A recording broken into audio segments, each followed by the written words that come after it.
السلام عليكم ورحمة الله وبركاته. الحمد لله والصلاة والسلام على نبينا محمد صلى الله عليه وسلم وعلى آله وصحبه أجمعين وبعد. கண்ணியமான இஸ்லாமிய சகோதரர்களே, சகோதரிகளே, தாய்மார்களே, வழமையாக எமது டிஐசி சார்பாக நடைபெறக்கூடிய இந்த நிகழ்ச்சி இன்றும் முக்கியமான ஒரு தலைப்போடு உங்களை நாம் சந்திக்க இருக்கிறோம். அந்த வகையில் அதாவது அல் கபூல் அப்படின்ட்டு ஒரு தலைப்பொண்ணும் அரபியில் போடப்பட்டிருக்குது. அந்த அல் கபூல் அப்படின்னா என்ன, அது சம்பந்தமான விஷயங்களை ஷேக் உங்களுக்கு மிக தெளிவாக சொல்லுவாங்க. அதுக்கிடையில் எங்களோட சகோதரர் ஷாகுல் பாய் சொன்னது போல, பொதுவாக மனிதன் வெற்றி பெறணுமாக இருந்தால் அல்லாஹ் குர்ஆனில் சொல்கிறது மாதிரி வல் அஸ்ர், காலத்தின் மீது சத்தியமாக, இன்னல் இன்சான லஃபி ஹுஸ்ர், நிச்சயமாக மனிதன் நஷ்டத்தில் இருக்கிறான். அல்லாஹ் தஆலா பொதுவாக சொல்கிறான். யாரை தவிர இல்லல்லதீன ஆமனு, எவர்கள் ஈமான் கொண்டார்களோ அவர்களையும், வஅமிலு ஸாலிஹாத், சாலிஹான நற்செயல்களை எவர்கள் செய்தார்களோ, அதாவது அமல் செய்தவர்களையும், அதே மாதிரி வத்தவாசவ் பில் ஹக், ஹக்கை அதாவது அல்லாஹ்வுடைய மார்க்கத்தை ஒருவருக்கொருவர் வசியத்து செய்து கொண்டு, உபதேசம் செய்து கொண்டு, வத்தவாசவ் பிஸ் சபர், பொறுமையை கொண்டு ஒருவருக்கொருவர் உபதேசித்து கொண்டவர்களை தவிர அல்லாஹ் தஆலா சொல்றோம். அப்போ மனிதன் வெற்றி பெறுவதற்கான முக்கியமான வழிகளில் அவன் என்ன செய்யணும், ஈமானோடு சேர்த்து அவன் சாலிஹான நல்ல செயல்களை செய்யணும்னு அல்லாஹ் குர்ஆனில் நிறைய இடங்கள்ல சொல்றோம். வெறுமனே நம்பிக்கை மட்டும் நாங்கள் வெற்றி பெறுவதற்கு போதாது, நம்பிக்கையோடு நமது செயல்பாடுகளும் சரியாக இருக்கணும். அல்லாஹ் குர்ஆனில் நிறைய இடங்கள்ல இதை சொல்லி காட்டுறோம். ஒமன் அஹ்ஸனு கௌலன் மிம்மன் தஆ இலல்லாஹ், அதாவது வார்த்தையால் மிகச்சிறந்தவன் யார், ஒமன் அஹ்ஸனு கௌலன், மிகச்சிறந்தவன் யார், மிம்மன் தஆ இலல்லாஹ், மக்களை அல்லாவின் பால் அழைத்து, வஅமில சாலிஹன், சாலிஹான நல்ல செயல்களிலும் அவன் ஈடுபட்டு, வகால இன்னனி மினல் முஸ்லிமீன், நான் முஸ்லிம்களில் நின்றும் உள்ளவன் என்று சொல்பவனை விட அழகான வார்த்தை பேசுறவன் யார் என்று அல்லாஹு தஆலா கேட்கிறான். ஆகவே இது போன்ற அல் குர்ஆனிய வசனங்கள், ஹதீஸ்கள்ல நாங்கள் நல்லமல்கள் என்பது அல்லாஹ்வை நெருங்குறதுக்கும் வெற்றி அடைவதற்குமான ஒரு முக்கியமான விஷயம்ன்றதை நாங்கள் படிச்சுக்கிறோம். இப்போ ரமலான் மாதம் நாங்கள் நிறைய அமல் செய்கிறோம். அதே மாதிரி சில அமல்கள் அது அல்லாஹ்விடத்தில் ஏற்றுக்கொள்ளப்படுதா இல்லையா, ஏற்றுக்கொள்ளக்கூடிய அமல் தான் நம்ம செய்கிறோமா, செய்யக்கூடிய அமல்களை நாம் பாதுகாக்கிறோமான்ற பல கேள்விகள் நமக்குள்ள இருக்கும்.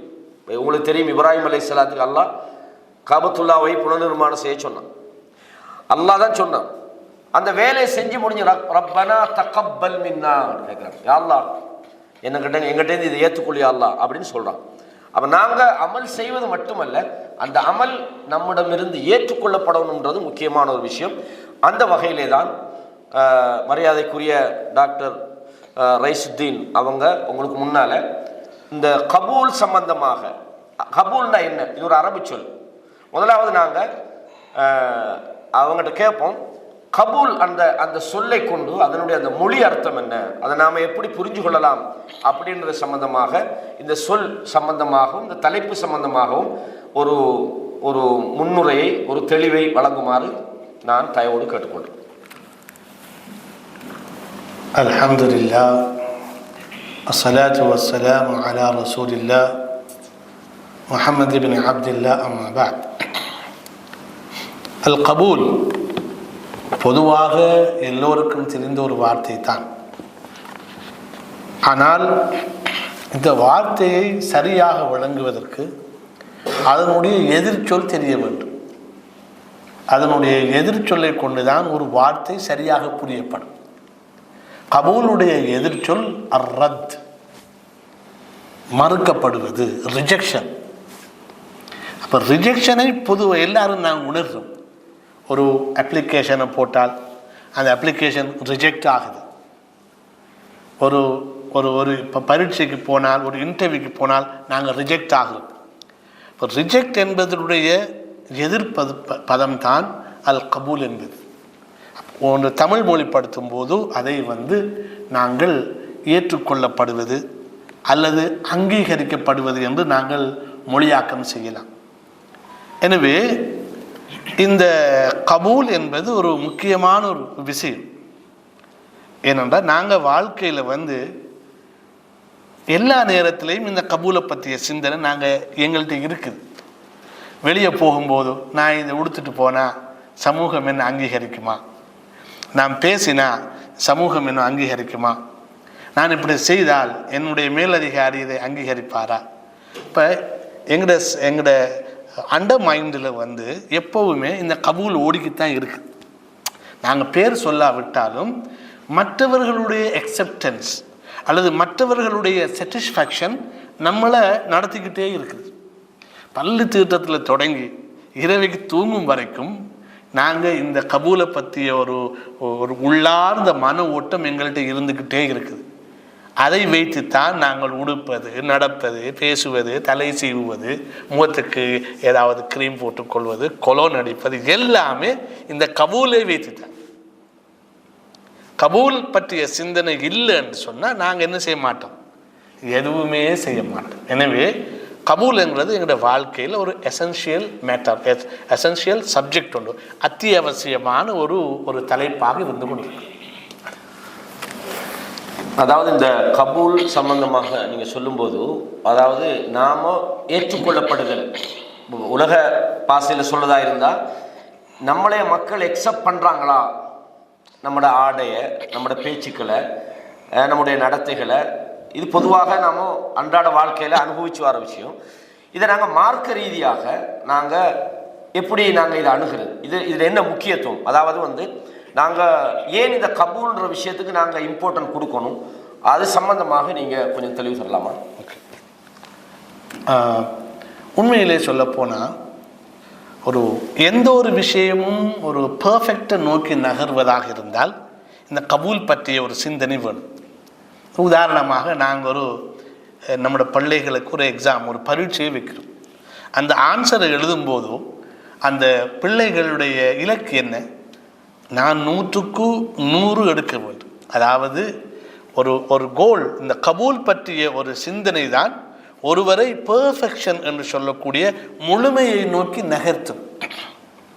ஒரு போட்டி பரீட்சை, ஒரு இன்டர்வியூவில் நான் ஈடுபட வேண்டுமென்றால் எவ்வளவு பெர்ஃபெக்டாக நான் செய்ய இயலுமோ அந்த அளவுக்கு என்னுடைய எபிலிட்டி எல்லாத்தையும் செலவழித்து நாம் பெர்ஃபெக்ஷனை நோக்கி நகருவோம் இல்லையா?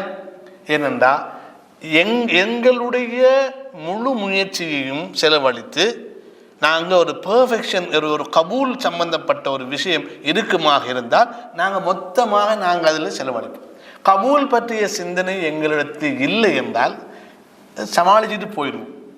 எனவே நான் உதாரணமாக போட்டி பரீட்சை எடுப்பதுக்கு அது முக்கியமான காரணம். என்னோட போட்டின்னு வந்துட்டால் இந்த மேக்சிமம் ஸ்கோப் பண்ணுறால் தான் அந்த போட்டியில் ஏற்றுக்கொள்ளப்பட போகிறார், மற்றவர்கள் ரிஜெக்ட் பண்ண போகிறாங்க. அல்லது 1, 2, 3 அல்லது 10க்கு உட்பட்டவர்கள் ஈடுபட போகிறார்கள், மீதமுள்ளவர்கள் ரிஜெக்ட் ஆக போகிறாங்க.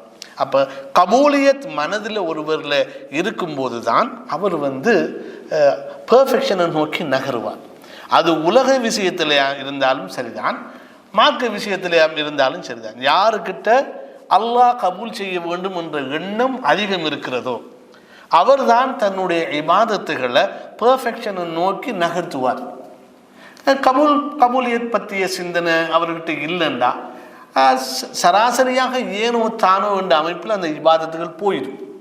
எனவே எங்களுடைய செயல்கள், எங்களுடைய பேச்சு, எங்களுடைய நடை, எங்களுடைய உடை, எங்களுடைய பாவனை, எங்களுடைய இபாதத் எதுவாக இருந்தாலும் முன்னேற்ற பாதையில் நகர வேண்டுமாக இருந்தால், முழுமையை நோக்கி நகர வேண்டுமாக இருந்தால் இந்த கபூலியத், எக்செப்டன்ஸ் பற்றிய ஒரு சிந்தனை எங்களோட மனதில் ஓடிக்கிட்டே இருக்கும். அது அடியார்கள் சம்பந்தப்பட்ட எக்செப்டன்ஸாக இருந்தாலும் சரிதான், அல்லாஹ் சம்பந்தப்பட்ட எக்செப்டன்ஸாக இருந்தாலும் சரிதான். எனவே பெர்ஃபெக்ஷனுக்குரிய வழி ஒரு மனிதன் இந்த கபூலியத்தை பற்றி, இந்த எக்செப்டன்ஸை பற்றி அவன் சிந்திப்பதும் அந்த சிந்தனைக்கு அமைய நடப்பதும் அவனை பெர்ஃபெக்ஷனை நோக்கி நகர்த்தி சொல்லும். அதுதான் இந்த கபூலியத்துடைய முக்கியத்துவம். அதாவது கபூலியத் அப்படின்றது ஒரு மனிதனை ஒரு முழுமையான மனிதனாக அவனை செதுக்க வைக்கும் அப்படின்னு சொல்லலாம்னு நினைக்கிறேன். அதாவது பொதுவாக நாங்கள் வாழ்க்கையில் நம்ம அன்றாட வாழ்க்கையில் நம்முடைய நடவடிக்கையாக இருந்தாலும் அதே போல் மார்க்க ரீதியாக நம்முடைய இபாதத்துகளாக இருந்தாலும் இப்போ நீங்கள் சொன்னது அதாவது அதாவது அந்த கபூலியத் என்பது நம்மளை சீர்படுத்துது, அதை நம்மளை முழுமையான ஒரு மனிதனாக உருவாக்குது. அந்த எண்ணம் நம்மகிட்ட இருந்தால் தான் நாம் ஒரு விஷயத்தை முறையாக செய்யணும். நாங்கள் அதை அங்கீகரிக்கக்கூடிய விதமாக அந்த உலக ரீதியாக நாங்கள் மனிதர்களுக்கு மத்தியில் எப்படி நம்ம அங்கீகாரம் பெறணும்னு விரும்புகிறோமோ அதே மாதிரி நம்முடைய செயல்பாடுகள் அமல்களும் அல்லாஹ்விடத்தில் அங்கீகரிக்கப்படணுன்ற அந்த ஒரு முழுமையான ஒரு செயலாகவும் ஒரு பெர்ஃபெக்டான ஒரு செயலாகவும் ஆகுன்றது உங்களோட சுருக்கமான விஷயங்கள்லேருந்து நம்ம புரிஞ்சுக்கொண்டோம். அப்போ இந்த வகையில் இன்றைய இந்த தலைப்பில் நீங்கள் குறிப்பாக இந்த கபூலியத் என்ற இந்த கான்செப்ட்ல இந்த தலைப்புல நீங்க முக்கியப்படுத்தியதற்கும் அதே மாதிரி நீங்க முக்கியமா சொல்ல வரக்கூடிய செய்தியும் என்ன? அதாவது இந்த மனித வாழ்க்கை ஒரு லட்சியத்தோடு நடக்கிறது என்பதுதான் இஸ்லாமிய அடிப்படை. அந்த லட்சியம் என்னவென்றால் ஒரு மனிதன் தன்னுடைய வாழ்வினூடாக அல்லாஹ்விடம் அவன் எக்செப்டட் ஆகிறது, கபூல் ஆகிறது, அல்லாஹ் அவனை அங்கீகரித்துக் கொள்வது. இதுதான் வாழ்க்கையுடைய லட்சியம். எப்படி? இன்ன சலாத்தி வ நுசுகி வ மஹ்யாய வ மமாத்தி லில்லாஹி ரப்பில் ஆலமீன். என்னுடைய தொழுகையும் என்னுடைய வணக்கங்களும் என்னுடைய வாழ்வும் என்னுடைய சாவும் ரப்புல் ஆலமீன் ஆகிய அல்லாஹ்வுக்கு. அப்போ இந்த மொத்த வாழ்க்கையும் அல்லாஹ்விடத்திலே கபூலாக வேண்டும். அதுதான் ஒரு மூமினுடைய இலட்சியமாக இருக்க வேண்டும். மொத்த வாழ்க்கையில் ஒரு சில பகுதிகள் அல்லாஹ் கபூல் செய்வது, மற்ற பகுதிகளை அல்லாஹ் நிராகரிப்பது மூமினுக்கு நல்லதல்ல. எந்த அளவுக்கு அல்லாஹ் ஒரு அடியானை கபூல் செய்திருக்கிறானோ அந்த அளவிற்குத்தான் அந்த அடியான் நேரடியாக சொர்க்கத்துக்குள்ளே போகிறானா அல்லது நரகத்துக்குள்ள தண்டனையை அனுபவித்து விட்டு தூய்மைப்படுத்தப்பட்ட பிறகு அவன் சொர்க்கத்துக்குள்ளே போகிறானா என்பதை தீர்மானிப்பதெல்லாம் த பெர்சன்டேஜ் ஆஃப் கபூலியத்தான்.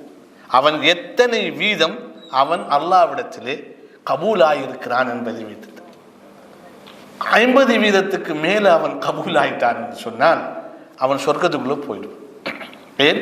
நன்மைகள் கரித்து விட்டால் அவன் 50 வீதத்துக்கு மேலே அவன் கபூலாகிவிட்டான். எனவே கபூல் பெர்சன்டேஜ் இஸ் வெரி இம்பார்ட்டன்ட். ஒருவர் எந்த அளவு அல்லாஹ்விடத்திலே ஏற்றுக்கொள்ளப்பட்டார் என்பதை வைத்துத்தான் அவர் நரகத்துக்கு போகிறாரா பெர்மனண்டா, அல்லது நரகத்துக்கு போய் சொர்க்கத்துக்கு போகிறாரா, அல்லது சொர்க்கத்துக்கு முதல்ல போகிறாரா விசாரணை இல்லாமல், அல்லது சொர்க்கத்தில் அடுத்த கூட்டத்தில் போகிறாரா, அல்லது இந்த இழுகியாவது கடைசியாக போகிறாரா என்பதை எல்லாம் தீர்மானிப்பது அவர் அல்லாஹ்விடத்தில் எந்த அளவு அவர் மக்பூல், அவர் எந்த அளவு ஏற்றுக்கொள்ளப்பட்டிருக்கிறார் என்பதை வைத்துத்தான் நிர்ணயமாக போகிறது. எனவே இன்றைய நமது தலைப்பு நமது வாழ்க்கையிலே நாம் மொத்த வாழ்க்கையையும் அல்லாஹ்விடத்தில் அது கபூலாகக்கூடியதாக ஆக்கிக்கொள்வதை பற்றிய ஒரு சிந்தனை கண்ணோட்டம் தான் இன்றைய தலைப்பிலே நாங்கள் பேசப்போகின்ற விஷயம்.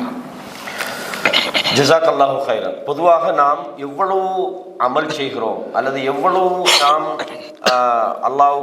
அல்லாஹ்வுக்காக செய்கிறோம் என்பதை விட அதை அல்லாஹ் அங்கீகரிக்கிற விதமாக நாம் செய்கிறோமான்றதான் இங்கே முக்கியம்.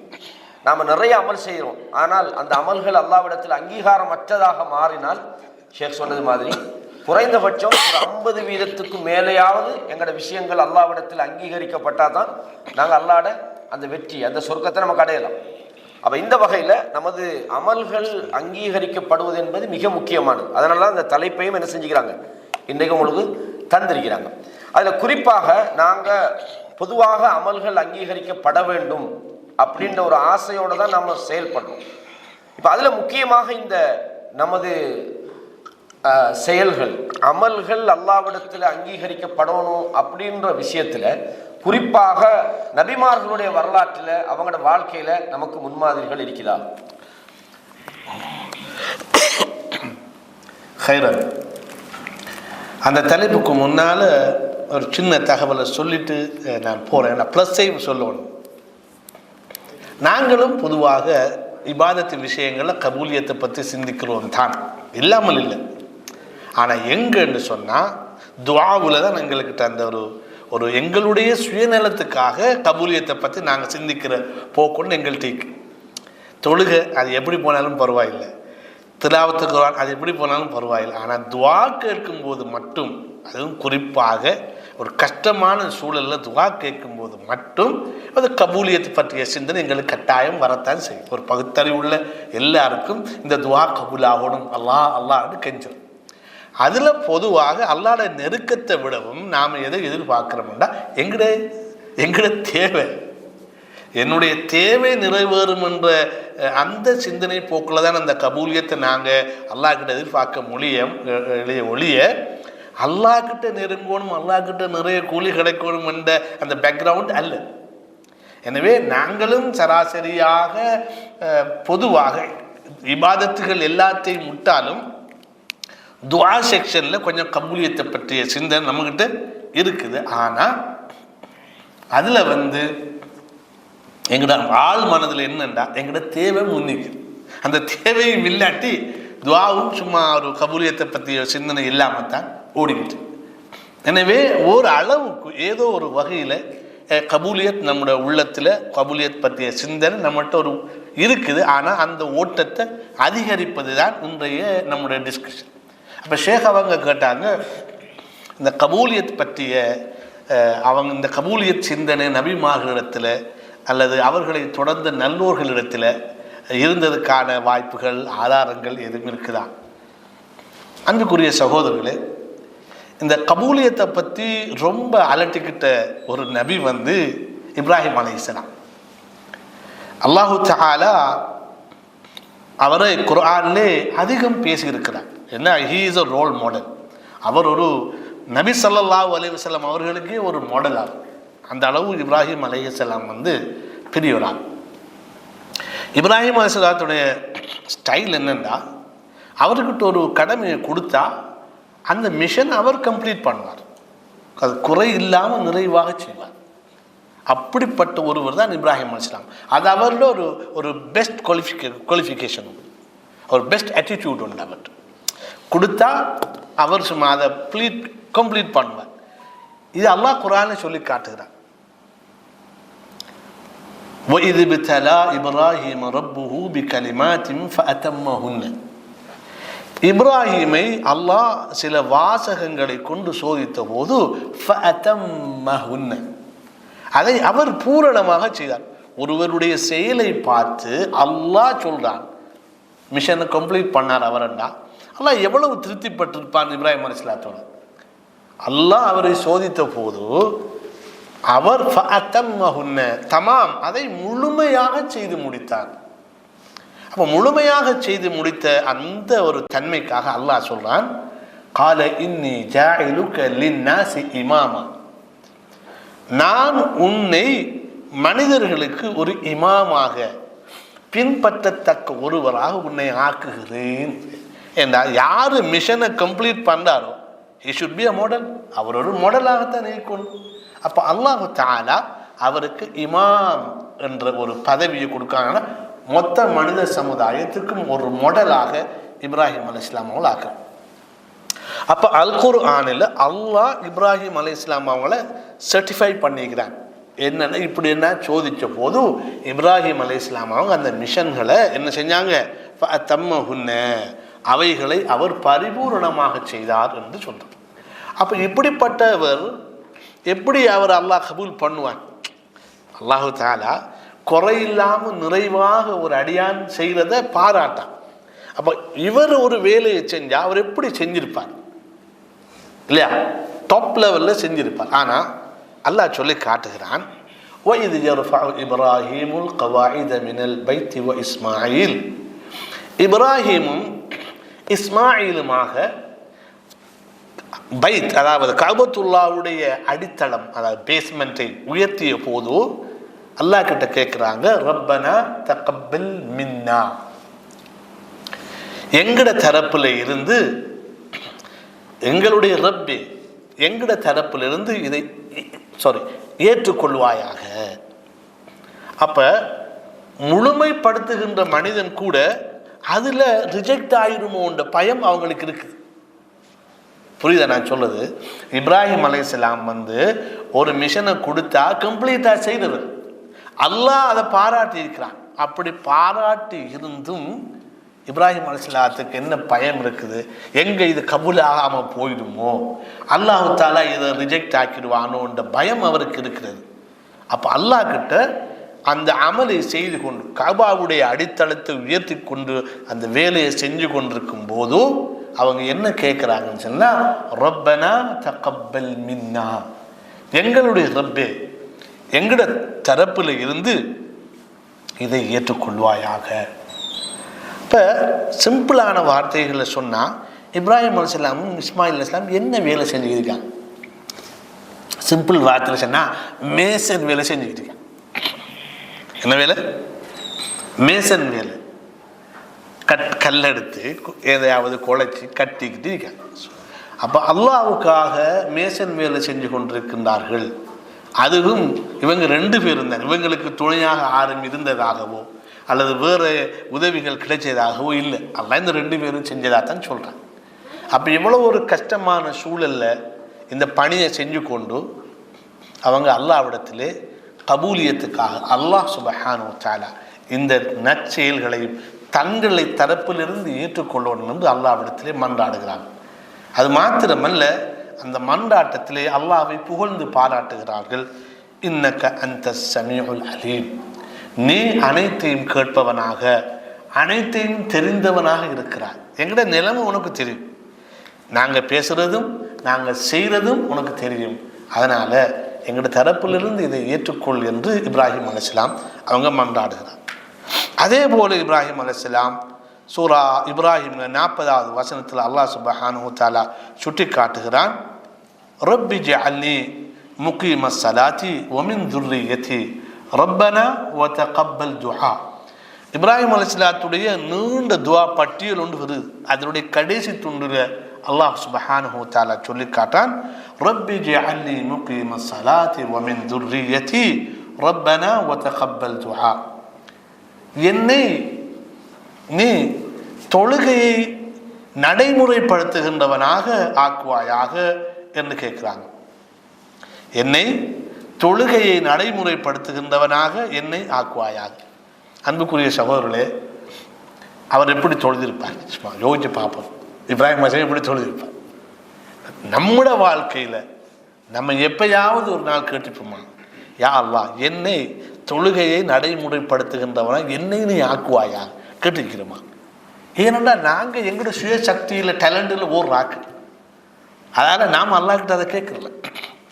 ஆனால் ஃபாத்திஹா நமக்கு சொல்லித் தருகிறது, இய்யாக நஅ்புது வ இய்யாக நஸ்தஈன், உனக்குத்தான் உதவி கேட்கறாங்க, உன்னை வணங்குறதுக்கும் நீ தான் உதவி செய்யணும். அதனால தான் ரசூலுல்லாஹ் முஆதுக்கு கற்றுக் கொடுக்குறாங்க, அல்லாஹும்ம அஇன்னி அலா திக்ரிக வ ஷுக்ரிக வ ஹுஸ்னி இபாதத்திக.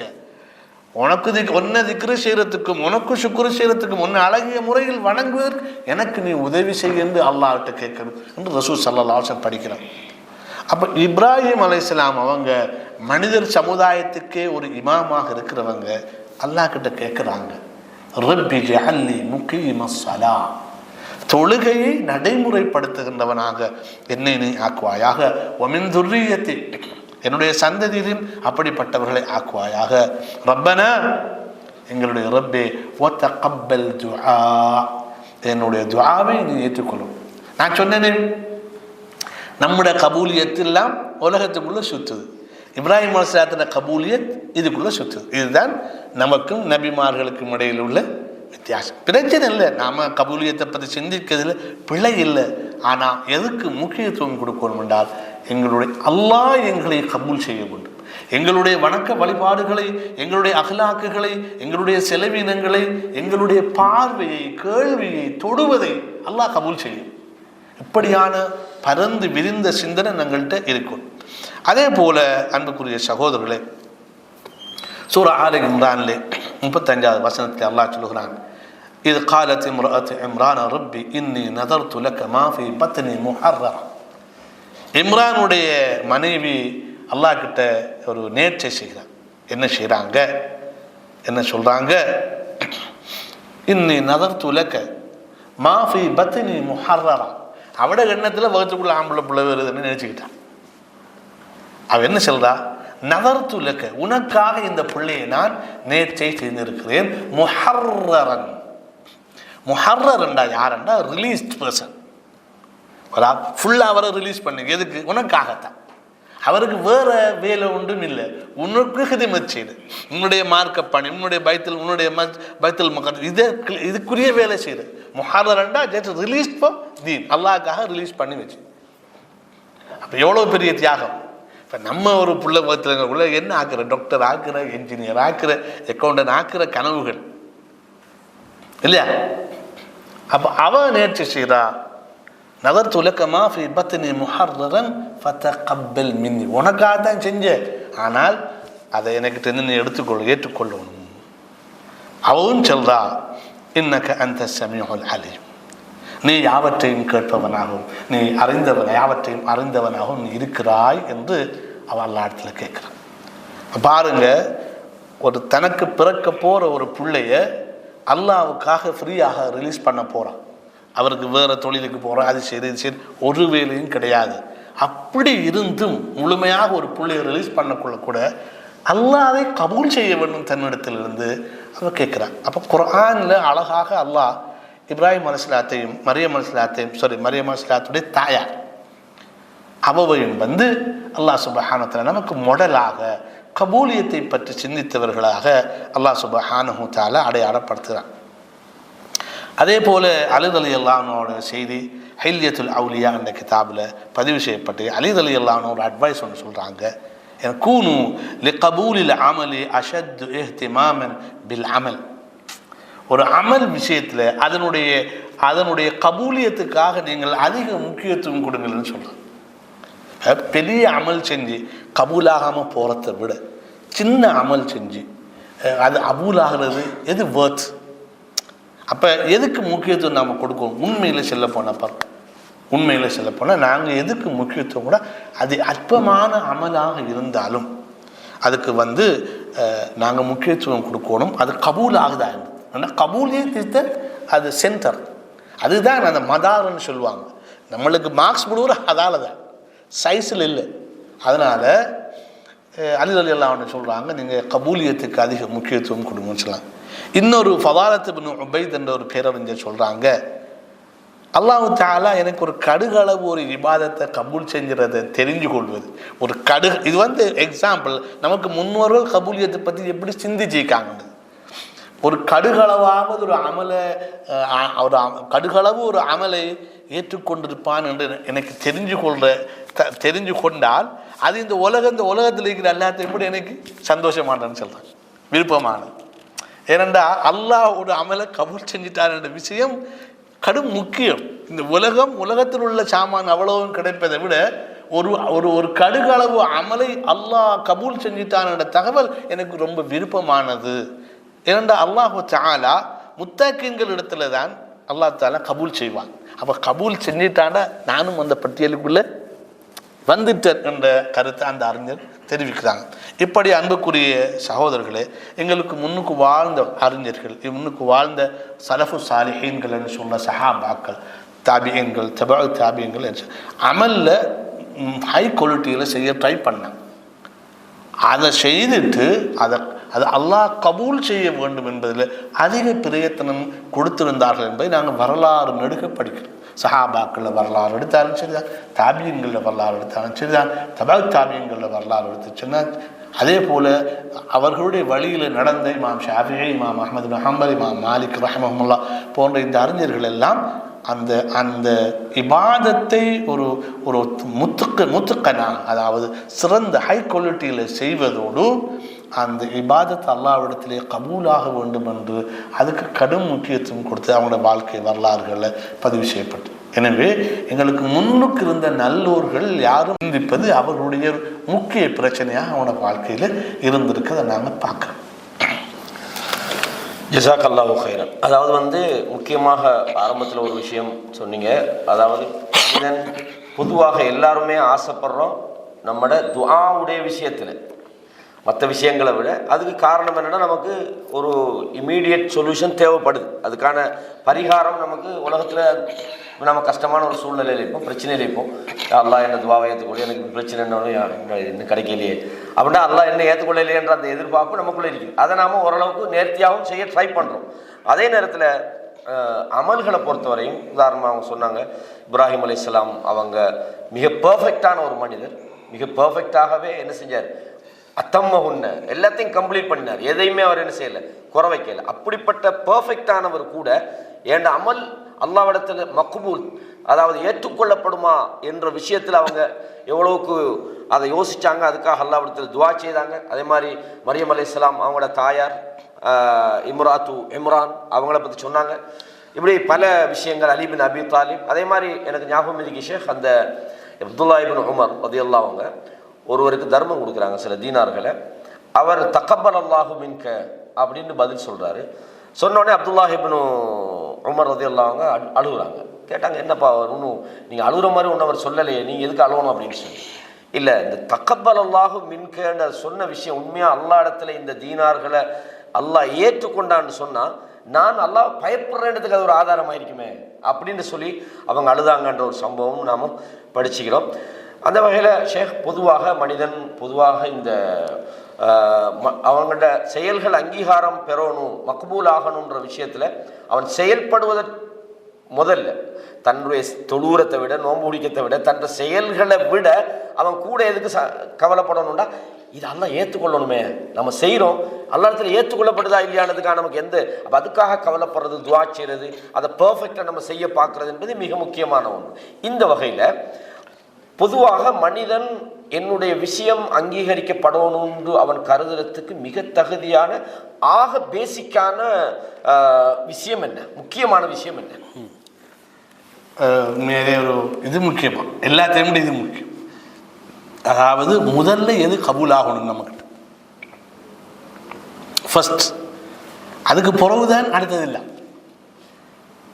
அல்லாஹ் சுப்ஹானஹு வ தஆலா அதை பற்றி சொல்லும்போது சொல்றான், وَمَنْ يَبْتَغِي غَيْرَ الْإِسْلَامِ دِينًا فَلَنْ يُقْبَلَ مِنْهُ وَهُوَ فِي الْآخِرَةِ مِنَ الْخَاسِرِينَ. எவர் இஸ்லாம் அல்லாத ஒன்றை தனது மார்க்கமாக எடுத்துக்கொண்டாரோ அது அவரிடமிருந்து ஏற்றுக்கொள்ளப்பட மாட்டாது. وَهُوَ فِي الْآخِرَةِ مِنَ الْخَاسِرِينَ. அவர் ஆகிரத்திலே இறுதி நாளில் அவர் நஷ்டவாளிகள் இருப்பார். அப்ப ஒரு மனிதனிடமிருந்து முதல் ஏற்றுக்கொள்ளப்பட வேண்டிய ஒரு அடிப்படையான விஷயம் அவனுடைய தீன், அவன் எந்த தீன்ல இருக்கிறான் என்பது ஆக முக்கியமான.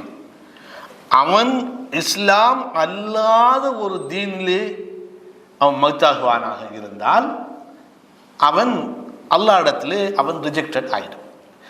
அவனிடமிருந்து அந்த மார்க்கம் ஏற்றுக்கொள்ளப்பட மாட்டாது, அவனும் ஏற்றுக்கொள்ளப்பட மாட்டான் என்பதை வஹுவ ஃபில் ஆখিরাতি மினல் ஹாசிதீன், மறுமையில் அவர் நஷ்டவாளிகளில் இருப்பார் என்ற வசனத்தொடர் என்ன சொல்லுதுண்டா, அவர் வேறொரு மார்க்கத்தை தனது மார்க்கமாக எடுத்திருந்தால் அல்லாஹ் அந்த மார்க்கத்தை அவனிடமிருந்து ஏற்றுக்கொள்ள போவதில்லை. நம்பர் 1. அப்ப அதோட முடிஞ்சுதான் பார்த்தா இல்லை, அவரும் நிராகரிக்கப்படுகிறார். அவர் நிராகரிக்கப்படுவதை குர்ஆன் எப்படி சொல்லுகிறார்னா, வஹுவ ஃபில் ஆখিরাতি மினல் ஹாசிரீன், ஆகிராவிலே அவர் நஷ்டவாளிகள் அவர் இருப்பார். அப்ப அவரிடமிருந்து அவருடைய மார்க்கமும் நிராகரிக்கப்படவில்லை, நிராகரிக்கப்பட்டு விட்டது, அவரும் நிராகரிக்கப்பட்டு விட்டார். அதனால்தான் நபிமார்கள் தங்களுடைய பிள்ளைகளுக்கு வசியத்தாக சொல்லுகிறார், وَوَصَّى بِهِ إِبْرَاهِيمُ بَنِيهِ وَيَعْقُوبُ يَا بَنِيَّ إِنَّ اللَّهَ اصْطَفَى لَكُمُ الدِّينَ فَلَا تَمُوتُنَّ إِلَّا وَأَنْتُمْ مُسْلِمُونَ. இப்ராஹிம் அலைஹிஸ்ஸலாம் அவருடைய வயது அல்லாஹ் வஸ்ஸா பிஹா இப்ராஹிம் வ யாக்கூப், அல்லாஹ் சொல்றான், இப்ராஹிம் யாக்கூப் எல்லாம் என்ன சொன்னாங்க? யா பனைய, என்னுடைய சந்த மக்களே, இன்னல்லாஹ் அஸ்தஃபா லகுமுத்தீன், உங்களுக்கு அல்லாஹு தஆலா தீனை, மார்க்கத்தை உங்களுக்கு தேர்வு செய்து தந்திருக்கிறார். எனவே ஃபலா தமூதுன்ன இல்லா வ அன்தும் முஸ்லிமூன், முஸ்லிம்களாக அன்று நீங்கள் மரணித்து விடவே வேண்டாம். எனவே ஒருவர் அல்லாஹ்விடத்திலே கபூலாக வேண்டும், அவர் அக்செப்டட் ஆக வேண்டுமாக இருந்தால் அவருடைய அதி குறைந்தபட்ச தகுதி அவர் முஸ்லீமாக இருக்க வேண்டும். முஸ்லீமாக இருந்தால் மாத்திரம்தான் அவர் ஏற்கப்படுவார். அதற்கு பிறகுதான் அவருடைய செயல்கள் பற்றிய, அவர்களுடைய எண்ணங்கள் பற்றிய, அவர்களுடைய பேச்சுகள் பற்றிய பிரச்சனை வரும். முஸ்லீம் இல்லையா, அவுட், ஆல் டோட்டலி ரிஜெக்டட். அதுக்கு பிறகு அவர்களுடைய நன்மைகளுக்கு எந்த வேல்யூவும் அல்லாஹ்விடத்தில், எந்த ஒரு மரியாதையும் அல்லாஹ்விடத்தில் இருக்காது. வேணுமெண்டா உலகத்தில் கொடுத்துருவாங்க.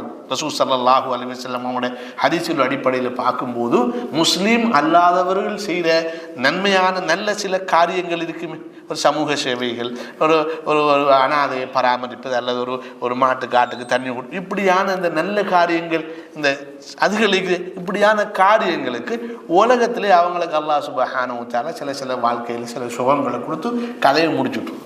மறுமையில் அங்கே ஒன்றுமே நடக்காது. அவர்கள் இந்த உலகத்தை போன்று 10 மடங்கு தங்கத்தால் நிரப்பி அங்கே போய் கொடுத்தாலும் அல்லாஹ் இடத்துல அவர்கள் அது ஏற்றுக்கொள்ளப்பட மாட்டாது என்று அல்லாஹ் தெளிவாகவே சொல்றார். எனவே அன்புக்குரிய சகோதரர்களே, இந்த கபூல் பற்றிய சிந்தனையில் எங்களுடைய முழு முயற்சி எதில் கொண்டால், நாங்கள் முஸ்லீமாக மௌத்தாக, முஸ்லீமாக வாழ்றதையும் விட முஸ்லீமாக மௌத்தாகிறது இம்பார்ட்டன்ட். ஏண்டா நபிமார்கள் கேட்காங்க, அல்லாஹ் இப்ராஹிம் அலைஹிஸ்ஸலாம் கேட்காங்க, ரப்பி ஜஅல்னி முஸ்லிம், ரப்பி ஜஅல்னா முஸ்லிமன், அப்படி ரப்பனா வஜஅல்னா முஸ்லிமைன் லக, எங்கள் 2 பேரையும் உனக்கு அடிபணிந்த முஸ்லீம்களாக ஆக்கண்டு இப்ராஹிம் அலைஹிஸ்ஸலாம் கேட்குறாங்க. யூசுப் அலைஹிஸ்ஸலாம் கேட்குறாங்க, தவஃபனி முஸ்லிமன், என்னை முஸ்லீமாக மௌத்தாக்குவாயா, கைப்பற்றுவாயாக, வஅல்ஹிக்னி பிஸ்ஸாலிஹீன், நல்லோர்களோடு என்னை சேர்த்து விடுவாயாக.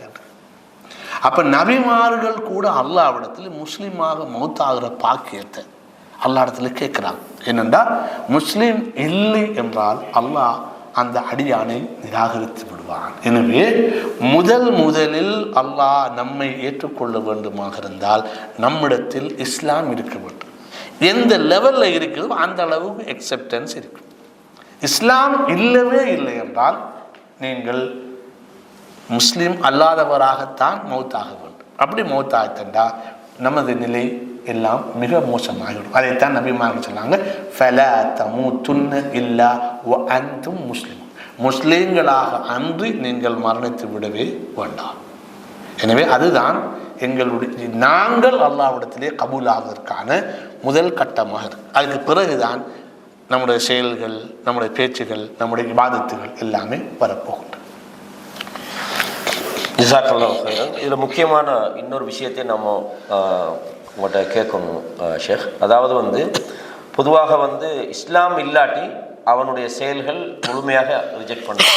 அவன் உலகத்துக்கு செஞ்சிருந்தா, யார் உலகத்தை விரும்புகிறாங்களோ நோஃபீலேயும் அவங்களுக்கு இந்த உலகத்தில் நாங்கள் என்ன செய்வோம், முழுமையாக கொடுத்துருவோம்னு அல்லாஹ் தஆலா சொல்கிறோம். அந்த வகையில் எங்களோட அமல்களில் ஆக முக்கியமாக எங்களோட விஷயங்களில் கபூல் செய்யப்பட வேண்டியது நம்மளோட தீன், நம்ம சரியான மார்க்கத்தில் இருக்கணும். இப்போ நான் ஒரு குறுக்கு கேள்வியாக உங்கள்கிட்ட ஒரு விஷயத்தை கேட்கலாம்னு நினைக்கிறேன். சிலரை அல்லாஹ் தஆலா உதாரணமாக குர்ஆனில் ஹல் நுனப்பிஉக்கும் பில் அக்ஸரின அமலா, அமல் செய்கிறாங்க நஷ்டப்பட்டவங்களை நபியை உங்களுக்கு சொல்லட்டுமா, அல்லதீன ضل سعيهم في الحياة الدنيا وهم يحسبون انهم يحسنون صنعا அல்லாஹ் சொல்றான். இதே மாதிரி இதுக்கு ஒரு உதாரணமாகவே சொல்றதா இருந்தால் ரசூலுல்லாஹ் ஒரு கூட்டத்தை பற்றி சொன்னாங்க, சஹாபாக்கள்கிட்ட சொன்னாங்க, தஹ்கிரூன ஸலாத்தக்கும் மா ஸலாத்திஹிம் மாதிரி சொன்னாங்க. இப்போ நான் இதை கேட்க வர்றது தீனுடைய அந்த அடிப்படை நம்மளதில் அங்கீகாரம் பெறுவதோடு இது மாதிரி வரக்கூடிய, இப்போ சிலவங்க அமல் செய்கிறாங்க நஷ்டவாளியாக இருக்கிறாங்கன்னு வருது, நல்லா தொழுகிறாங்க, நோன்பு பிடிக்கிறாங்க, குர்ஆன் ஓதுறாங்க, ஐனமா ஸகிஃப்துமூஹு ஃபக்துலூஹும், எங்கே கண்டாலும் கொல்லுங்கள் அப்படின்னு சொன்னாங்க. அப்போ இந்த மாதிரி விஷயத்தை இவங்களோட அமல்கள் அங்கீகரிக்கப்பட இல்லைன்னு நாம் புரிஞ்சு கொள்றதா, அல்லது இதை நாங்கள் எப்படி மார்க் அடிப்படையில் புரிஞ்சு கொள்றதுன்றதை கொஞ்சம் சொல்லலாமா? அதாவது நீங்கள் ஓதி காட்டிய வசனம் காவிர்கள் சம்பந்தமானது. அடுத்தது நீங்கள் சுட்டிக்காட்டிய அந்த சில ஆட்கள் வணங்குகிறார்கள், அவர்களுடைய இபாதத்துகள் அவருடைய தொண்டை குழியை தாண்டி போவதில்லை. அதாவது அவர்கள் பெர்ஃபெக்டாக இபாதத்தில் இருக்கிறாங்க, ஆனால் அது கபூலாகல அல்லாஹ்கிட்ட. அதுதான் நபி ஸல்லல்லாஹு அலைஹி வஸல்லம் சொல்கிறாங்க. அந்த யதார்த்தம் என்னென்னு சொன்னால், ஒரு மனிதன் அவனுடைய அமல்கள் ஏற்றுக்கொள்ளப்படுவதற்கும் அவன் ரசூல் ஸல்லல்லாஹு அலைஹி வஸல்லம் அவர்களும் சஹாபாக்களும் இருந்த இஸ்லாத்தில் இருக்கும். ரசூல் ஸல்லல்லாஹு அலைஹி வஸல்லம் அவங்களும் சஹாபாக்களும் இருந்த இஸ்லாத்தில் இருந்தால் தான் அவனுடைய அமல்கள் கபூலாகும். அது இல்லாத ஒரு இஸ்லாம் என்ற பேரில் அவன் இயங்கும் போது அவனுடைய அமல்கள் அல்லாஹ்விடத்திலே ரத்து செய்வதற்கான வாய்ப்புகள் அதிகம். ஏனென்றால் அவன் எதை விடுகிறான் என்றால், கொள்கையில் நபியுடைய கொள்கை அவனிடம் இல்லை. கொள்கையில் நபியுடைய கொள்கை அவனிடத்திலே இல்லை. இது ஒரு உண்மையிலே ஒரு தனியாக ஒரு கிளாஸாக நாம் எடுக்க வேண்டிய ஒரு பாடம். என்னென்னா, இஸ்லாத்தில் வந்த கொள்கை பிரிவுகளில் குறிப்பாக பிரபல்யமான சில கொள்கை பிரிவினர் இருக்காங்க. அவங்கள ரசூல் ஸல்லல்லாஹு அலைஹி வஸல்லம் கடுமையாக விமர்சித்தார்கள். ஏனென்றால் அவர்களுடைய ரசூல் ஸல்லல்லாஹு அலைஹி வஸல்லம் அவர்களுடைய கொள்கையில் அவர்கள் இருக்கவில்லை. அதனால் அல்லாஹு தஆலா அவருடைய தூதர் ஸல்லல்லாஹு அலைஹி வஸல்லம் அவர்களை வழிகட்டவர்களாக அடையாளப்படும். என்றாலும் நாங்கள் இன்றைய தலைப்பில் நாங்கள் பார்த்தோம், அதாவது முதல் கட்டமாக ஒரு மனிதன் அல்லாஹ்விடத்திலே கபூல் ஆகுவதற்கு அவனுடைய தீன், அவனுடைய மார்க்கம் இஸ்லாமாக இருக்க வேண்டும். இஸ்லாம் என்று எங்களுக்கு தெரியும். எந்த கொள்கையில் ரசூல் ஸல்லல்லாஹு அலைஹி வஸல்லம் அவங்களும் சஹாபாக்களும் இருந்தாங்களோ அதுதான் இஸ்லாம், அதுதான் ரியல் இஸ்லாம். அந்த இஸ்லாத்திலே ஒரு மனிதன் இருக்க வேண்டும். அந்த இஸ்லாத்திலே இருக்கும்போது அவன் நாளாந்தம் அவனுடைய அன்றாடம் அவனுடைய செயல்பாடுகள் இருக்கும். தொழுகை, நோன்பு, ஜக்காத்து, பார்ப்பது, கேட்பது, தொடுவது, பேசுவது எல்லாமே இருக்கும். இவைகள் எல்லாம் அல்லாஹ்விடத்திலே ஏற்றுக்கொள்ளப்படுவதற்கு 2 அடிப்படைகளை ஸல்லல்லாஹு அலைஹி வஸல்லம் அவர்கள் நமக்கு சொல்லித் தந்தார்கள். அதுதான் இஹ்லாஸ். முதலாவது, எங்களுடைய செயல்களை அல்லாஹ்விற்காக செய்வது. இன்னமல் அமாலு பின்னியாத். அமல்கள் கபூல் ஆகுவது நீயத்தை கொண்டுதான். நீயத்து பழுதாகிட்டால், அல்லாஹ்வுக்காக என்று ஒன்றை செய்யவில்லை என்றால் அது அல்லாஹ் கிட்ட போகாது. நீங்கள் என்ன செஞ்சாலும், எதை செய்தாலும் அல்லாஹ்வுக்காக செய்யப்படும் போதுதான் அந்த அமலுக்கு ஒரு வேலிடிட்டி இருக்கு. அதுக்கு குர்ஆன்லையும் ஹதீஸ்லையும் எக்கச்சக்கமான ஆதாரங்கள் பரவலாக இருக்கு. யார் அல்லாஹ்வுக்கு செய்ய வேண்டிய விஷயத்தை மக்கள் பார்ப்பதற்காக அல்லது பேருக்காக அல்லது புகழுக்காக ஒருவர் செய்யும் போது அதை அல்லாஹ் சுப்ஹானஹு தஆலா நிராகரிப்பது, அந்த யாருக்காக செய்தாரோ அவரோடு இவரை விட்டு விடுவது போன்ற ஹதீஸ்கள் எங்களுக்கு தெளிவாகவே சொல்லிக்காட்டும். எனவே எந்த ஒரு சிறிய இபாதத்தாக இருந்தாலும் நாங்கள் அல்லாஹ்வுக்காக செய்கிறோமா என்பது பற்றி அடிக்கடி நாங்கள் மீள் பரிசீலனை செய்து கொண்டே இருக்கணும். ஏன்னா இப்லீஸுக்கு எது வேணும்னா அந்த இஹ்லாஸை பறிக்கிறது. இஹ்லாஸை பறிச்சுட்டா அவுட் ஆக்கிடலாம். இஹ்லாஸ் உள்ள மனிதர்கிட்ட இப்லீஸுடைய அடுத்த பிரச்சனை என்னன்னு சொன்னால், அவனை சுன்னாவுக்கு முரணாக அவனை நடக்க வைப்பேன். ஏன் ஒரு அமல், ஒரு இபாதத்து, ஒரு இபாதத்து அல்லாஹ்விடத்திலே கபூல் ஆகுவதற்கு அடுத்த நிபந்தனை என்றால் அவர் ரசூலுல்லாவுடைய ஷரீஆவோடு முரண்படாமல் இருக்கும். ரசூலுல்லா காட்டின முறையில தான் அவர் அந்த எந்த ஒரு வணக்கத்தையும் எந்த ஒரு செயலையும் அல்லாஹ்க்காக செய்த செயலை அவர் செய்யும். அப்படி செய்யலைன்னு சொன்னால் அது அவருக்கு மறுக்கப்படும் என்பது நமக்கு தெரியும். மன் அஹதத ஃபீ அம்ரினா ஹாதா மா லைஸ மின்ஹு ஃபஹுவ ரத்.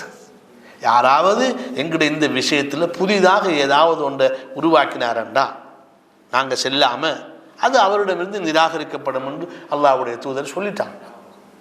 அதுக்கு ரசூல் ஸல்லல்லாஹு அலைஹி வஸல்லம் அவங்களுடைய ஒரு வாழ்க்கையில் பல சந்தர்ப்பங்களில் சஹாபாக்கள் பல விளக்க குறைவால் சில முன்னெடுப்புகள் செய்யும்போது ஸல்லல்லாஹு அலைஹி வஸல்லம் அவங்க கடுமையாக எச்சரிக்கிறாங்க. எங்களுக்கு தெரியும் அந்த 3 கூட்டம் வந்து நாங்கள் நோன்பு பிடிக்க போகிறோம், நோன்பு விட மாட்டோம், இரவெல்லாம் மடங்க போகிறோம் என்ற சம்பவங்கள் எல்லாம் இருக்குது. அது எங்களுக்கு பரிச்சயமான சம்பவம். பரிச்சயம் இல்லாத ஒரு சம்பவம் உங்களுக்கு சொல்ல போகிறோம். ரசூல் ஸல்லல்லாஹு அலைஹி வஸல்லம் அவங்கள பற்றி இப்னு அப்பாஸ் ரலியல்லாஹு அன்ஹு அவங்க சொல்கிறாங்க, பைனன் நபி ஸல்லல்லாஹு அலைஹி வஸல்லம் யஹ்துபு, நபி அவர்கள் ஒரு உரையாற்றி கொண்டிருந்தார். அது ஹுத்பாவாக இருக்கும்.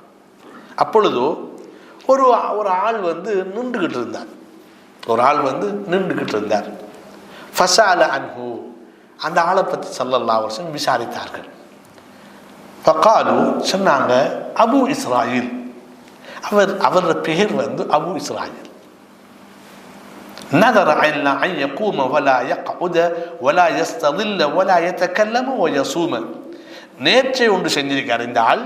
எப்படின்னா, நின்றுக்கிட்டு இருக்காம நின்றுக்கிட்டு நிழலுக்குள்ள போகாம பேசாம நோம்போடு இருக்கிறது. என்னென்ன விஷயம் இருக்கிறதில்ல, நின்றுக்கிட்டு இருக்குது, நிழலுக்குள்ள போறல, வெயிலில் நிற்குது, ஒத்தரோடையும் பேசுறதில்ல, நோன்பு பிடிக்குது. இந்த மாதிரி ஒரு நோன்பும் ஒத்தரையும் பேசாம வெயிலுக்கு நிற்கிறது. தான் சுருக்கம். அப்ப ஃபகால நபி ஸல்லல்லாஹு அலைஹி வஸல்லம், நபி அவங்க சொன்னாங்க, முர்ஹு, அவருக்கு நீங்கள் ஏவுங்கள், ஃபல்யதகல்லம் வல்யஸ்தலில்ல வல்யக்உத் வல்யுதிம்ம ஸௌமஹு, அவரை பேச சொல்லுங்கள், நிழலுக்குள்ள போக சொல்லுங்கள், உட்கார சொல்லுங்கள். அவரை பேச சொல்லுங்க, அவரை நிழலுக்குள்ள போக சொல்லுங்க, அவரை உட்கார சொல்லுங்கள்.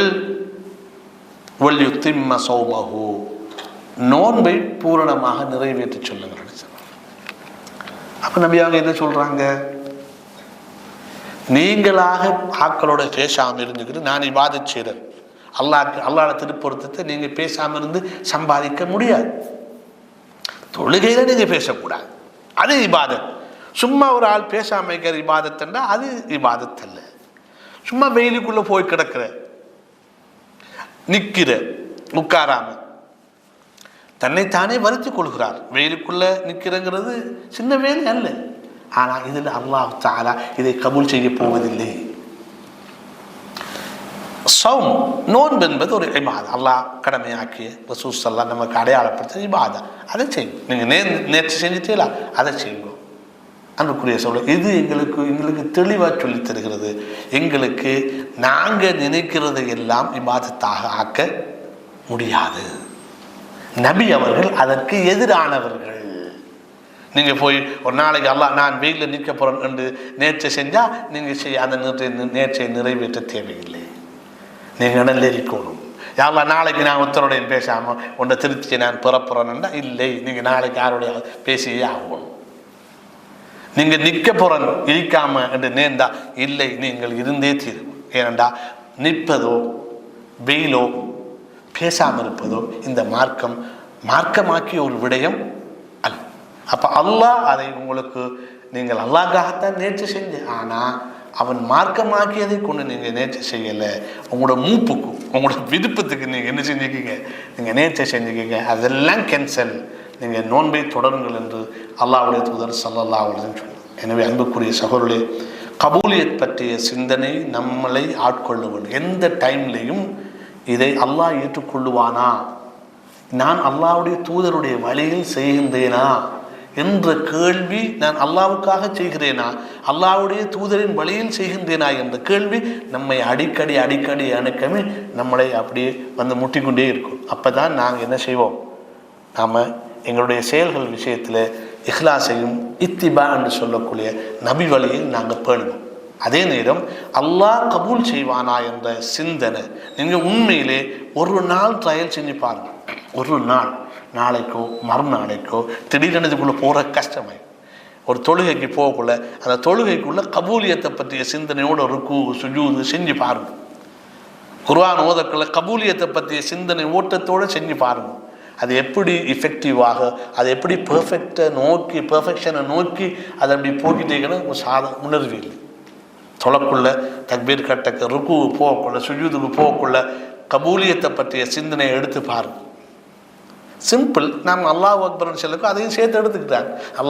அல்லாஹ் பெரியவன் இடத்தோட அவன் இதை கபூல் செய்ய வேணும்ன்றதை நாங்கள் எடுத்துக்கொண்டு போகணும். எங்களுடைய தொழுகையிலேருந்து நாங்கள் கொஞ்சம் உள்ளுக்குள்ளாகும், தொழுகைக்குள்ளாகும். எங்களுடைய தொழுகையில் மெல்ல மெல்ல எங்களுடைய நோன்புகள், எங்களுடைய திலாவத்துல் குர்ஆன், எங்களுடைய திக்ருகள், எங்களுடைய இன்னும் பல இபாதத்துகள், கொடுக்கல் வாங்கல்கள், பார்வை, கேள்வி, எண்ணம், பேச்சு எல்லாமே அல்லாஹ்வுடைய கபூலியத்தை நோக்கி நகரும் போது எல்லாத்துலேயும் நல்ல மாற்றங்கள் வரும். எனவே கபூலியத்தை மையப்படுத்தி எங்களுடைய செயல்களை நாங்கள் ஆக்குவமாக இருந்தால் எங்களுடைய நகர்வும் இன்ஷா அல்லாஹ் நல்லதாக இருக்கும். அல்லாஹ் சுப்ஹானஹு வ தஆலா அப்படியான நல்ல நகர்வை நோக்கி நம்மை நகர்த்துவதற்கு அல்லாஹ் சுப்ஹானஹு வ தஆலா தௌஃபீக் செய்ய வேண்டும் என்று பிரார்த்தித்து விடைபெறுகின்றேன். ஜஸாக்கல்லாஹு ஹைர். மிகவும் ஒரு தேவையான, நமக்கு முக்கியமான ஒரு சப்ஜெக்ட் இங்கே ஷேக் அவங்களால் நமக்கு மிக தெளிவாக சொல்லப்பட்டிருக்குது. இவ்வளவு சுருக்கம். நான் நினைக்கிறேன் இந்த தலைப்பில் இந்த தகவல் நமக்கு போதும், நம்மளை சீர்தூட்டி பார்க்கறது. நாம் நிறைய அமல் செய்கிறோன்றதை விட அல்லாஹ்விடத்தில் அது அங்கீகரிக்கப்படணுமே, நாளை மறுமையில் நம்ம வெற்றி அடையணுமாக இருந்தால் நம்மளோட அமல் எக்ஸப்டட், நம்ம ஏற்றுக்கொள்ளப்பட்டதுன்ற அந்த நிலை வரணுன்றது சம்பந்தமாக அதில் முக்கியத்துவம் என்ன. நபிமார்கள், குறிப்பாக இப்ராஹிம் அலைஹிஸ்ஸலாம், அதாவது ஏகத்துவத்தின் தந்தை அப்படின்னு சொல்லக்கூடிய அல்லாஹ் தஆலா இப்ராஹிமை பாருங்கள், உங்களுக்கு அவர்கிட்ட முன்மாதிரி இருக்குன்னு அல்லாஹ் தஆலா சொன்னான். லக்கத் கான லக்கும் ஃபி இப்ராஹிம வல்லதீன மஅஹு உஸ்வத்துன் ஹஸனா. இப்ராஹிமிடத்திலும் அவங்களோட இருந்தவங்க முன்மாதிரின்றான். அது ஆக முக்கியமானது. அல்லாஹ்வே சொன்ன ஒரு விஷயத்தை ரப்பனா தகப்பல் மின்னா, அல்லாஹ் ஏற்றுக்கொள்ளுன்றாங்க. அப்போ நபிமார்கள் அதில் கவனம் எடுத்தாங்க, நபி தோழர்கள் அதில் கவனம் எடுத்தாங்கன்றதை பார்த்தோம். அதே மாதிரி நம்முடைய விஷயங்கள் அல்லாஹ்விடத்தில் ஏற்றுக்கொள்ளப்படணும்னா ரெண்டு முக்கியமான விஷயத்தை கடைசியாக சொன்னாங்க. அது ரொம்ப இம்பார்ட்டன்ட். ஒன்று, நாம் செய்கிற விஷயம் அல்லாஹ்வுக்காக இஹ்லாஸ் இருக்கும். இஹ்லாஸ் இல்லைண்டா அந்த செயல் அல்லாஹ்விடத்தில் எந்த பெருமதியும் இல்லை. லன் யனாலல்லாஹ லுஹூமுஹா வலா திமாவுஹா வலாக்கின் யனாலுஹு தக்வா மின்கும். நாங்கள் ஆடு மாடுகளை குர்பானி கொடுக்கும்போது இந்த இறைச்சியோ ரத்தமோ அல்லாட்ட போகிறது இல்லை. அந்த தக்குவாவோடு நீங்கள் செஞ்சிரு, இறையச்சம் அல்லாஹ்வுக்காக அந்த உணர்வோடு நீங்கள் அதை செஞ்சிருக்கணும்னு சொல்லி அல்லாஹ் தஆலா சொல்கிறோம். அது ஒரு இம்பார்ட்டண்டான விஷயம் அது. அதே மாதிரி நாங்கள் எந்த ஒரு வேலையை செய்கிறதா இருந்தாலும் அல்லாஹ் இடத்துல அது அமலுன்ற பட்டியலில் நுழையணுமே. முதல்ல அது நுழையணும்னா நபி வழி அடிப்படையில் இருக்கணும். பொதுவாக சொல்லுவாங்க ஒரு உசூல் ஒன்று, எந்த ஒரு விஷயம் செய்கிறதா இருந்தாலும் நாங்கள் உலக விஷயமாக இருந்தால் நாங்கள் பார்க்கணும் இதை பயன்படுத்துறதுல ஏதாவது தடை வந்திக்குதான்னு பார்க்கணும். உலக விஷயங்களாக இருந்தால் இப்போ நான் சொல்கிறேன், இந்த பேனையால் எழுதுறீங்களே மார்க்கத்தில் என்ன சரியாட்டா நாங்கள் பார்க்கணும், இந்த பேனையால் எழுதுறது மார்க்கத்தில் என்ன சரி தடை இருக்குதான்னு பார்க்கணும். இது உலக விஷயங்கள். நீங்கள் பஸ்ஸில் போகிறீங்களே, ஃப்ளைட்டில் போகிறீங்கன்னா தடை இருக்குதான்னு பார்க்கணும். இதில் உலக விஷயங்களில் மார்க்க விஷயமாக அது இருக்குமா இருந்தால் அல்லாஹ் ரசூலுடைய வழிகாட்டலிக்கான்னு பார்க்கணும். அத்தவக்குஃப்னு சொல்லுவாங்க. அதுக்கு ஹராம் செய்யக்கூடாது, வழிகாட்டல் இருந்தாலே தவிர. உலக விஷயம் அப்படியே இல்லை, அதுக்கு தடை இல்லாட்டி நம்ம தாராளமாக செய்யலாம். அப்போ இந்த அடிப்படையில் ஒரு அமல் நாங்கள் ரத்து செய்யப்படாமல், ஏன்னா மன் அமில அமலன் லைஸ அலைஹி அம்ருனா ஃபஹுவ ரத், அதாவது அல்லாஹ்வும் தூதரும் காட்டித்தராத ஒரு விஷயத்தை யார் செஞ்சாலும் அது அல்லாஹ் இடத்துல ஏற்றுக்கொள்ளவே பட மாட்டாது. அது அமலாவே அல்லாஹ் கணக்கெடுக்க மாட்டான். அப்போ அந்த வகையில் ஒரு முக்கியமான விஷயம் ஷேக் அவங்க சொன்னது போல் நானும் நீங்களும் அடுத்த நம்ம தொழப்போகிற அடுத்த தொழுகையில் இருந்து, ஏன் இந்த மஜ்லிஸாக இருந்தாலும் நம்ம எந்த ஒரு விஷயம் செஞ்சாலும், நம்ம தௌபா பள்ளிக்கு வந்தோம், பயான் கேட்க வந்தோமே, இது நம்மளோட லிஸ்ட்டில் அல்லா இடத்துல வருமா, அப்போ என்ன நோக்கத்துக்கு வந்தோம், எல்லா செயல்லையும் நம்மளோட எல்லா அல்லாஹ்வுக்காக செய்யப்படுற எல்லா விஷயத்துலையும் ரெண்டு முக்கியமான விஷயங்களை நம்ம யோசிப்போம். ஒன்று இஹ்லாஸ், ரெண்டாவது சுன்னா அடிப்படையில். அதாவது நாம் எந்த அடிப்படையில் அந்த இபாதத் செய்யப்படணுமோ அந்த முறையின் அடிப்படையில் நாங்கள் செய்கிற அந்த நபி வழி என்பது முக்கியமாக ரெண்டு நிபந்தனைகளாக சொன்னாங்க. அல்லாஹு தஆலா ஷேக் அவங்களுக்கு ஒரு அழகான அருமையான ஒரு செய்தி நம்ம எல்லாருக்கும் ஒரு மீட்டலாக தந்திருக்கிறாங்க. எதை ஐக்கிறா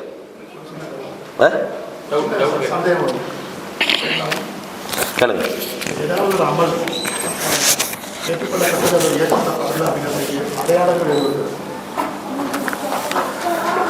அதாவது பொதுவாக சொன்னால் ஒருவர் ஒரு அமல் ஏற்றுக்கொள்ளப்பட்டு விட்டது என்பது உண்மையிலே கைபான ஒரு விஷயம், ஏன்னா அல்லாஹ் சம்பந்தப்பட்ட ஒரு விஷயம். எனவே யாருக்கும் என்னுடைய தொழுகை ஏற்றுக்கொள்ளப்பட்டு விட்டது, என்னுடைய ஹஜ் ஏற்றுக்கொள்ளப்பட்டு விட்டது அப்படி என்று தெளிவாக ஒரு அடையாளம் கிடையாது. ஆனால் பொதுவாக உலமாக்கள் மூடலான சில அடையாளங்கள் இருக்குது. அதாவது அவர் நாளடைவில் நல்ல மூமினாக அவர் மாறுவார். அவருடைய இபாதத்தில் ஈடுபாடு, அவருடைய அகலாக்கில் முன்னேற்றம், அவருடைய கொடுக்கல் வாங்கல முன்னேற்றம், அவர் நாளடைவில் அவருடைய இபாதத்து கபூல் ஆகிறதுக்கான அடையாளமாக ஒரு மூடலான, இட்ஸ் நாட் பெர்ஃபெக்ட், ஏன்னா அவரால் பெர்ஃபெக்டாக நடிக்கவும் செய்யலாம், ஆனால் பொதுவாக அதை ஒரு ஆளுடைய இபாதத்து கபூல் என்பதற்கு யாரும் முடிவு சொல்ல முடியாது. ஆனால் ஒரு ஒரு மூடலான ஆதாரம் வந்து அவருடைய அசைவு வந்து நல்ல பக்கத்துக்கு அவர் மூவ் ஆகிட்டு இருப்பார். அது வந்து ஒரு மூடலான ஒரு மறைமுகமான அவருடைய இபாதத்துக்கள் கபூல் ஆகுறதுக்கு அடையாளம். அதை உலமாக்கள் இப்படி பல லிஸ்ட்டுகள் சொல்லிக்கிறாங்க. அதில் சுருக்கம் என்னென்னா, ஒருவர் நல்ல முஸ்லீமாக அவர் மாறுவார். உதாரணமாக அவர் ஒரு நல்ல தொழுதா, அவருடைய தொழுகை ஏற்றுக்கொள்ளப்பட்ட அவர்லேருந்து கட்டாயம் பாவச் செயல்கள் குறையத்தனை செய்யும். இன்னும் சலாத்தை தன்ஹா அனில் ஃபஹ்ஷாஇ வல் முன்கர். அப்போ அவர் ஏற்கனவே சில சின்ன பாவங்கள் அவர்கிட்ட இருந்து நடந்துக்கிருந்தா அவர் அதிலிருந்து என்ன செய்வார், அவர் விடுபட்டுருவார். எனவே இது ஒரு மறைமுகமான ஒரு அடையாளம் தான் ஒழிய நேரடியாக யாருடைய இபாதத் கபூல் ஆயிட்டு கபூல் ஆகலன்னு யாரும் எதுவும் சொல்ல முடியாது. அல்லாஹு அலம். முடிச்சுக்கொள்வோம் என்ன. அப்போ இந்த அளவோடு நாங்கள் எங்களோட இந்த கலந்துரையாடலை நிறைவு செய்கிறோம்.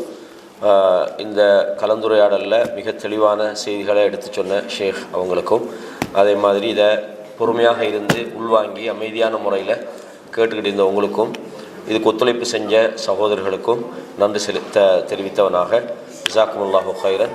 وأقول قولي هذا أستغفر الله لي ولكم فاستغفروه إنه هو الغفور الرحيم.